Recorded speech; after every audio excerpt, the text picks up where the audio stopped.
Ini bukan informasi, ini sebuah prediksi biasa saja tanpa latar belakang informasi.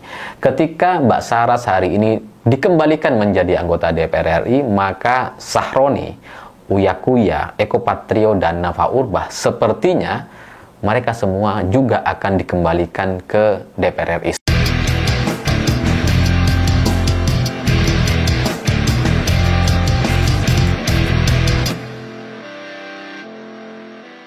Selamat malam semuanya. Hari ini ada satu peristiwa politik yang sangat-sangat lucu sekali ketika Rahayu Saraswati itu dikembalikan ke DPR RI.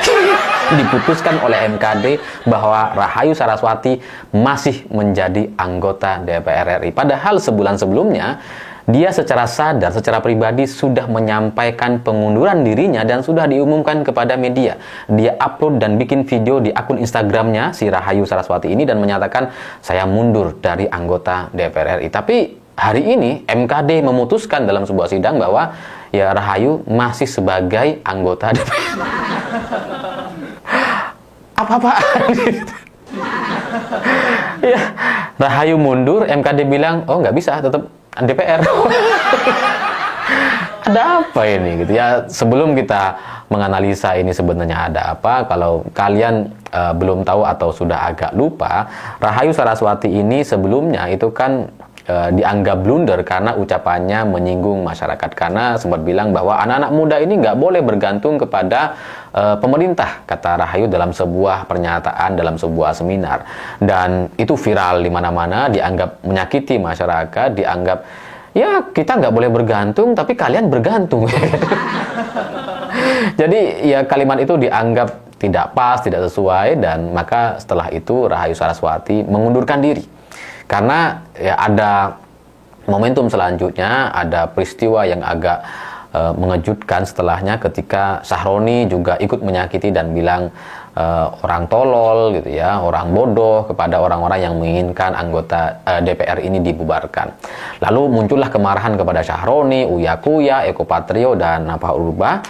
Dan di tengah situasi yang seperti itu, di tengah aksi demonstrasi yang belum padam, tiba-tiba Rahayu Saraswati kemudian mengundurkan diri dari anggota DPR RI. Padahal waktu itu yang sedang disorot adalah Sahroni, Uya Kuya, Eko Patrio, dan Nafa Urbach. Tapi mundurnya Rahayu Saraswati itu jadi semacam apa ya? Semacam menimbulkan simpati atau menimbulkan rasa hormat kepada Rahayu Saraswati yang mau mundur, yang mau tahu diri dari situasi yang ada beberapa waktu lalu. Jadi ketika banyak orang marah gitu ya, Rahayu mundur. Itu jadi kayak hero tuh. Jadi seperti pahlawan atau contoh yang bisa dicontoh oleh semua orang, termasuk oleh Sahroni, Uya Kuya, Nafa Urbach, dan sebagainya. Bahkan beberapa orang meminta Puan juga ikutan mundur. Puan, padahal partai lain, partai berbeda, nggak bikin gara-gara gitu kan. Tapi disuruh mundur. Padahal ini kan yang bermasalah Sahroni dan kawan-kawannya, Eko Patrio, Nafa Urbach, dan Uya Kuya. Tapi ya begitulah pembicaraan di sosial media. Memang di sosial media saya lihat ada kelompok yang anti sekali dengan Puan, dan itu bisa kita deteksi dengan mudahnya adalah kelompok geng sebelah. Karena ya sakit hati karena sudah dijanjikan akan bertahan di sebuah partai tapi ternyata dipecat juga. Itu yang saya dengar gitu ya. Saya dengar Mbak Puan menjanjikan itu gitu, tapi ternyata dipecat juga. Ya, tapi kembali lagi kepada Rahayu Saraswati, Mbak Saras ini mendapatkan dukungan dari masyarakat. Hebat, bisa mundur gitu ya. Dan dia menjadi satu contoh yang berbeda dibandingkan Uya Kuya, Sahroni, atau Nafa Urbach yang tidak kunjung mengundurkan diri. Meskipun setelah itu Uya Kuya setahu saya itu langsung menyampaikan pengunduran diri dan meminta maaf secara terbuka. Tapi sekarang 29 Oktober itu Rahayu Saraswati dinyatakan kembali menjadi anggota DPR RI. Nah, ini sebenarnya ada apa? Kan saya nggak ngerti gitu. Orang yang sudah mundur sebulan setelahnya dinyatakan nggak bisa mundur. Oh, nggak bisa. Ini sebulan udah gitu. Kan pertanyaannya, kalau kita kerja di sebuah perusahaan, kita mengundurkan diri, terus kemudian nggak ada jawaban, sebulan setelahnya kita dinyatakan tidak bisa mundur atau masih menjadi karyawan di sebuah perusahaan, kan kita jadi bingung gitu. Sebulan kemarin nih ada gaji apa enggak?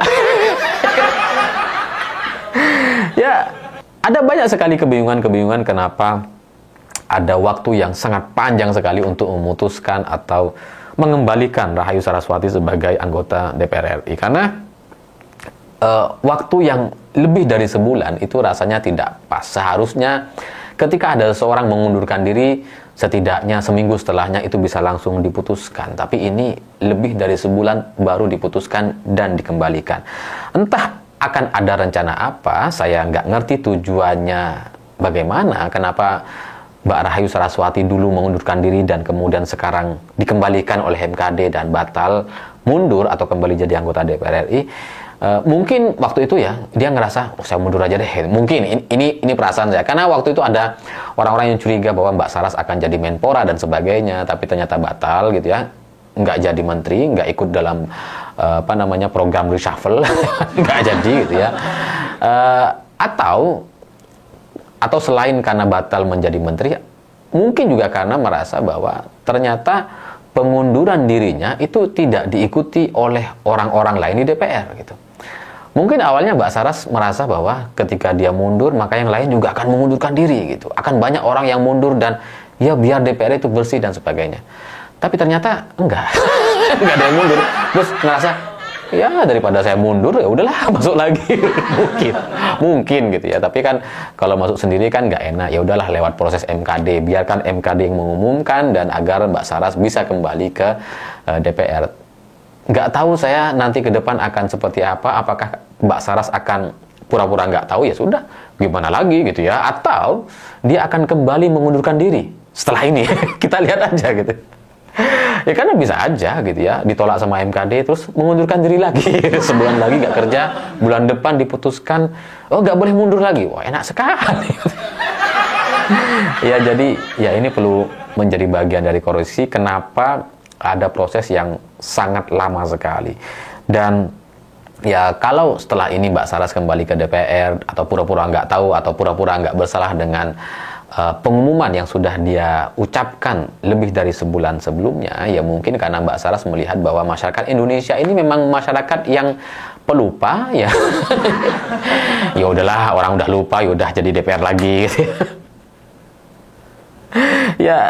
Ya kalau begitu prinsipnya sebagai sebuah tes kasus, maka saya curiga yang lain juga akan demikian. Ini bukan informasi, ini sebuah prediksi biasa saja tanpa latar belakang informasi. Ketika Mbak Saras hari ini dikembalikan menjadi anggota DPR RI, maka Sahroni, Uya Kuya, Eko Patrio, dan Nafa Urbach sepertinya mereka semua juga akan dikembalikan ke DPR RI. Setelah sebelumnya itu bukan disanksi ya, dinonaktifkan oleh partainya masing-masing dan perlu melewati sidang di MKD. Ya, sidang di MKD akan dilaksanakan minggu depan khusus untuk Sahroni, Uya Kuya, dan Nafa Urbach. Jadi ya ini ada waktu seminggu bagi kita untuk melihat dan menilai situasi di lapangan seperti apa. Kalau tidak ada penolakan terhadap putusan MKD kepada Rahayu Saraswati untuk bisa kembali sebagai anggota DPR RI setelah sebelumnya mengundurkan diri, maka pastinya Sahroni, Uya Kuya, Nafa Urbach, Eko Patrio juga pasti akan kembali kepada DPR RI. Dan kalau situasinya seperti itu, ujung-ujungnya yang akan disalahkan adalah Mbak Puan dan PDIP. Padahal nggak ada kaitannya. Tapi ya begitulah gitu ya. Itulah kelompok buzzer atau sebagian masyarakat kita yang sudah sangat anti sekali dengan Mbak Puan Maharani, entah karena alasan apa, sehingga untuk keputusan-keputusan yang nggak ada hubungannya pun itu dikait-kaitkan dengan Mbak Puan. Jadi tim komunikasi Mbak Puan nampaknya harus bersiap untuk minggu depan ketika Sahroni, Uya Kuya, Nafa Urbach dikembalikan, bersiaplah Mbak Puan untuk disalah-salahkan kembali. Jadi dari sekarang disiapkan saja narasinya supaya ketika ada pihak-pihak yang menyerang Mbak Puan itu bisa langsung disampaikan counternya. Jadi Itulah cerita di DPR RI, Mbak Puan yang sebagai ketua DPR yang berbeda sama sekali dari Setia Novanto atau eranya Fadlizon dan Fahri Hamzah hari ini, yang jauh lebih kalem, lebih disiplin, lebih tertib gitu ya. Tapi masih terus-terusan disalahkan seolah-olah lebih buruk daripada Setia Novanto, Fahri Hamzah dan Fadlizon di masa lalu. Jadi ya itulah konsekuensi dari ketidaktahuan masyarakat terkait format atau aturan yang ada di DPR RI, sehingga kubunya Mbak Puan, tim komunikasinya harus agak sabar untuk merespon situasi yang seperti ini. Karena saya melihat bahwa apapun masalah di DPR yang tidak ada hubungannya dengan Mbak Puan atau bahkan PDI Perjuangan sekalipun, itu yang disalahkan Mbak Puan, karena Mbak Puan ketua DPR RI-nya gitu. Sama seperti sekarang nih. Ketika Sahroni, Uya Kuya, Nafa Urba, Eko Patrio nanti kembali, itu yang disalahkan Mbak Puan. Wah, gara-gara Puan. Tapi ya begitulah politik, memang selalu menarik dan penuh intrik, dan saya sampai sekarang masih mencari tahu sebenarnya ada cerita apa di balik Rahayu Saraswati ini. Dan kalau soal Sahroni bisa kembali sebagai anggota DPR RI, itu mudah diprediksi, mudah sekali untuk dipahami karena posisinya di Nasdem itu nyaris tidak tergantikan. Saya pikir itu. Terima kasih sudah menonton. Begitulah kura-kura.